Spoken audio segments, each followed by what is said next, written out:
Welcome to our midweek service online. We're glad you could join us tonight. Whether you're watching right on schedule or maybe you're catching up with the video later on, we appreciate you watching. Feel free to comment and post as you participate with us, and we can get answers back to your questions as soon as possible. Just wanted to compliment our staff team right now as they're working through these stay-at-home restrictions that we're having, making the most of our situation. Hopefully your kids and your students were able to check out the Kids Central and the Central Youth videos that were on earlier tonight. I know your pastors are leading and praying and serving our way through this. And so I'm really proud of our team and their efforts to adapt to the challenges that are surrounding us right now. For our time tonight, we have a missionary guest joining us. This is something we had scheduled a while back, obviously. But thanks to technology, we're able to have an interview chat via Skype so that we can share that with you. So check out this chat that I just had with missionary Justin Canavan. Hey everybody, I'm here with Justin Canavan, missionary to Japan. We're going to get to know him a little bit tonight. This is a little Skype combo that we're having, and he's helping us out with recording using his digital skills that God has gifted him with. And so we just want to get engaged in this process. Welcome, Justin. Hey, thank you, Pastor. It's good to be here. We're glad to have you here, Central. We're looking at just connecting and realizing our this critical time for the church is important that we stay connected with our global mission. I know we're paying attention to a lot of what's going on at home right now and what's going on around us, but our footprint around the world happens through guys like Justin, our missionaries, and making the gospel happen. And so we're excited about this and just kind of hearing a little bit about your life, Justin, your call, what's brought you to this point. And then a little bit later, we'll talk about what you're going to be doing when you get on the field there, as well as just a couple of questions I'll throw at you at the end, just to kind of humanize things a little bit and let people know a little bit what it's like to live in Japan. Yeah. So first of all, tell us a little bit about your call and your background and how you've gotten to this point of pursuing a route to Japan. Yeah, well, my name is Justin Canavan, or Canavan in Japan. It rhymes. It's easy to remember. So I actually went in 2014 for about 6 weeks. And during that time, God called me to go back for 1 year. And during that 1 year, God called me to go back for a lifetime. So today is a faith step, a faith journey of trying to be obedient and do what God said to do. I cannot afford to do this, but when God calls you to do something, he provides the way to make it happen. So that's what I'm here doing today, just trying to be obedient. That's awesome. Awesome. So that's kind of what's brought you to this step now. So I know you said you worked with a church there, correct, while you were in those spots? Yeah. Okay. I work with a local international church in youth ministry, Chi Alpha college student ministry, and media, serving on a church planting team. Awesome. All right. So when you, I know you're in itineration right now. Well, right now you're in quarantine like everybody else, but when you get to the field, when your itineration is completed, and when you get to Japan, give us an idea of what that's going to look like for you as best you can, as far as tasks or opportunities or maybe even challenges, stuff that you're facing going to Japan, and what ministry is going to look like there. Yeah. Well, I will continue working with my local international church, concentrating on those three things: youth, Chi Alpha, and media, and serving my church planning team in those avenues and trying to reach people with the gospel in a place that has never even had many people bring the hope of the gospel. Most Japanese people have never even had the opportunity to hear the gospel message preached. And so the goal is to give them that opportunity in any way possible. Let's do everything we can to reach those who've never been reached with the gospel. And so, that's what I'm doing. I mean, you're looking at literal islands, right? I mean, 6,800 islands or something make up Japan, correct? Yeah. There's actually 4 that are the main islands, and then there's 40-something surrounding it, and then there's a bunch that are uninhabited as well. Okay. So you're literally talking about something that is closed off. Japan, from what I've learned of it, and you can speak to this better, Japan is as closed off of a country to the outside world's influences as anybody. Is that what you could...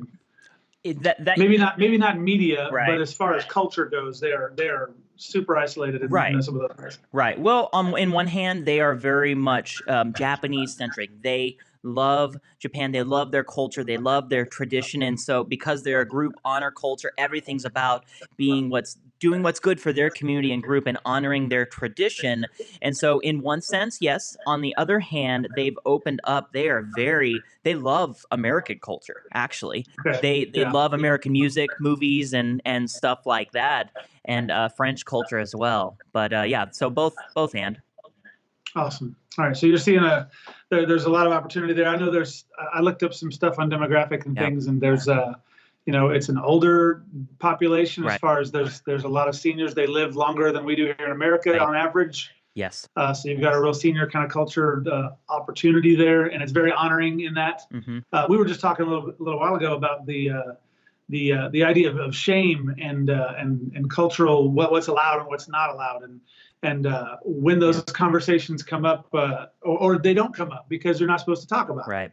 and things like that. So just some nuance that we don't experience in our setting. So anyway, so we're excited to hear that from you and know that you're going to be working with the church there and taking the gospel to people who don't know Christ, who have never heard of that, who this isn't oversaturation. This is introduction. Yeah. And can I have one more thing? Absolutely, yeah. That the goal and what we feel God calling us to do is plant 20 churches along the Tsukuba Express line, which is a train line with 20 stops from Tsukuba, Japan to Tokyo, which is honestly an impossible thing statistically. But guess who we serve? The God of the impossible. He makes the impossible happen. And so we're just trying to be obedient again to that calling. Awesome. Well, I want to throw some questions to you because whenever I do missions interviews with people, I really want to get a vibe of and share with our body as well. Like we're all humans here, and Japanese people are also human, and they have a different way of life that they've always known, and none of us are fully aware of that or can fully grab that until we experience that one-on-one sometime. And so you've had a chance to do that, and so we're going to pick your brain a little bit and kind of hear some stuff. What is one of the weirdest things, or actually, let's go this way. What is the weirdest thing you've eaten and liked? Okay. In Japan. I would have to say that would be dried squid.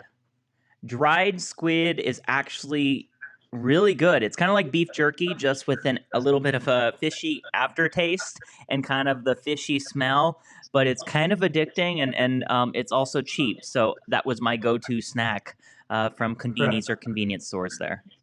Nice. Yeah, I think fish is like highly prominent there because they're surrounded by water, so everything's fishing. Oh yeah, the sushi, sashimi, everything is sushi and sashimi. So.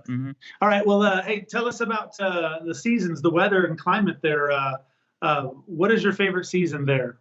Well, I would have to say both spring and fall, mainly because it's just gorgeous. I'm a photographer and videographer, and so being able to find places where it's like, wow, that is just awesome. We live in front of a mountain, Tsukuba Mountain, and so it's just gorgeous looking. And then they love like agriculture and flowers and stuff like that, so they have huge flower gardens, Ashigaga flower garden, which is like literally a mountain of flowers, and so you bring people there and just take photos, and it's amazing. And they actually take off work for the cherry blossom season. It's a holiday. It's a religious holiday for them, but also they just love it, and it is gorgeous. So I would have to say spring as well. And their work culture, that means a little extra than us taking a day off of work. Oh yeah. It's like it's up to 80 hours per week is kind of the average, and they had to put a law in place that employers cannot force their employees to work over 100 hours in one work week because it was so common. So it's just it's a totally different culture. And honorable. Yeah, and like praised, not like looked down upon or anything. It's like it's bragging rights, I guess. Oh yeah. You don't leave before your boss does. Like that is a dishonorable thing. You'll bring shame to yourself, your family, and everyone else. Wow. Yeah. A little different than around here. Okay, anyway. So, tell us a little bit about, you shared with me an experience about toilet etiquette. Oh boy. Yes, toilet etiquette. So Japan is a very technologically advanced culture, but on the other hand, they really like their tradition and the way they've always done things. So in one room, you'll see a squatty potty, which is exactly like it sounds. You squat in a toilet that's on the ground, whether it could be like a regular toilet in the ground on the bottom floor, or you have a really technologically advanced toilet with tons of buttons on the side, and it shows you, it has a bidet in it, and it shows you what it does and different types of squirts and stuff like that. And then it has Wow. like a different sound effects and music that you can play to cover anything going on in the bathroom. And so it's just a very interesting thing. And so it's very hard to figure out what to do when you're in there. And then which one's the flush button? I don't know. And so Wow. real quick, on the college campus, I was at a university in Scuba, and the first time I went, I had a broken foot, so I took some pain medication, was a little foggy in the brain, and I was just trying to figure out how do I flush this thing? And there's this big red button on the campus university walls, and what I didn't know was it was a "Help Me, I've Fallen In" button for like elderly people. And so I'm like, flush button, big red button, that has to be it. So I press the button, and I hear, "Woo, woo, woo," and lights flash, and so I get out of there as quickly as I possibly can, and I walked out, and there's people starting to gather around, and a security guard comes in, knocks on the door, and only one person has a key to this specific bathroom, and so they open it up, and they go, and I go. And the bad thing is, it happened a second time later that week. And so, if you're ever in Japan, do not press the big red button. Don't push in the big red bathrooms. button. Yeah. Self-destruct button. Yes. Don't do that. All Yes. right. Nice. Wow. Well, in light of our toilet paper shortages, perhaps maybe that'd be a nice technological advancement. Those of you who have bidets or Come something. on, somebody. Yeah. All right. Help us out there. Well, hey, a couple other questions real quick as we're wrapping things down a little bit. Have you ever experienced, I know earthquakes are common there. Have you experienced earthquakes in your time there, and what was that like? Yeah. I've experienced earthquakes. It's a normal part of life. They happen almost every week, multiple times per week. Wow. And so buildings are made for earthquakes. They actually tear down buildings every 30 years and rebuild them just to keep them up to code. And their codes are crazy. So they don't really see it as something different. Now, on the other hand, in 2011, they had the big tsunami and earthquake and nuclear meltdown that happened. And tons of people lost their lives. Thousands of people lost their lives. And so it's one of those things where you can live in fear and walk in fear. Or you can live in hope and walk in hope, knowing that wherever you are, if you're being obedient to the Word of God and you have the grace of God, then guess what? We're okay. We're okay as the people of God. Yeah. That's those kind of things, the earth moving and shaking and people dealing with stuff like that. That's pretty wild stuff. That they just experience as common. Yeah. It's just normal. That's pretty wild. So Yeah. All right. Now, what about this? I found something else about the number 4 and dealing with the idea of superstitions and just beliefs there. Talk to us a little bit about that and how that relates. Yeah, they're very superstitious with a lot of things because of Buddhism and Shinto, which is the main religions that they participate in. And so she is the translation for the number 4 in Japanese. And so you do ichi, ni, san, shi, and I just hit my mic, and I'll cut that out. You go ichi, ni, san, shi, and that's the number 4, and shi also means death. And so they avoid that in anything and everything from apartment buildings to street signs. They avoid the number. So an apartment building that has 10 floors, they will not have a 4th floor. Right. That to my understanding, yeah. Let's go 1, 2, 3, 5. Yep. Wow. Okay. And so that's just a matter of superstition and association with those kind of things, and that's just part of a cultural nuance that's unstated and just there, right? Yeah. Now the interesting thing is they don't actually believe that. It's a tradition. And so anything religious, they don't really believe it. Most of them are agnostic and atheist. Gotcha. And so it's kind of when you're talking to a Japanese person about Christianity, it's kind of like talking to the most smartest person in the United States, but with every argument that you can think of when it comes to an atheist or agnostic. And that's most Japanese people, and have no background of what Christianity is and every misconception about what Christianity is as well. Wow. Well, we know the harvest is plentiful there. Yeah. We know there's souls to be won, and God loves every single one that lives in Japan. He died for every single soul that's ever been born. That's good. And we appreciate your heart and your responsiveness to the call to go and serve in Japan.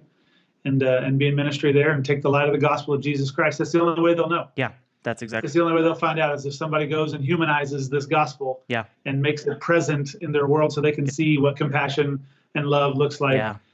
We also know that things about Japan, like their homicide rate isn't that terrible, but their suicide rate is astronomical. Right.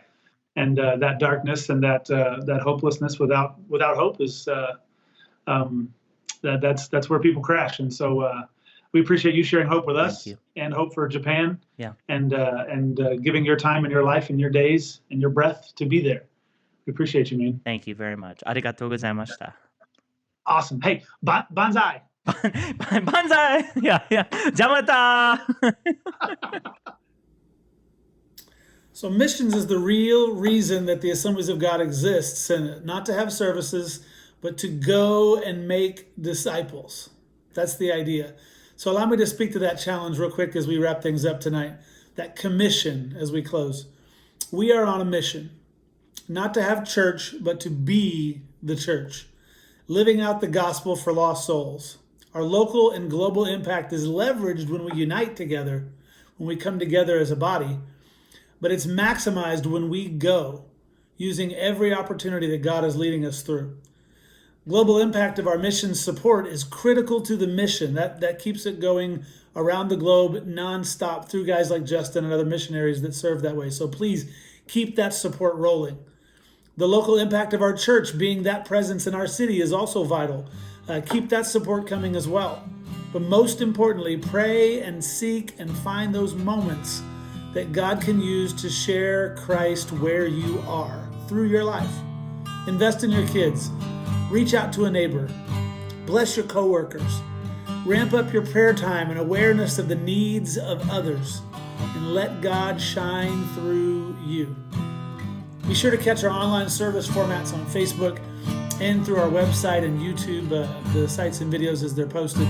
Also, tithes and offerings can be given anytime online as well. So please keep your faithfulness in doing that and helping these ministries happen as we move forward. And ultimately, church, hang in there. This will not last forever, and we will be together again before too long. God bless. Thanks for watching with us tonight.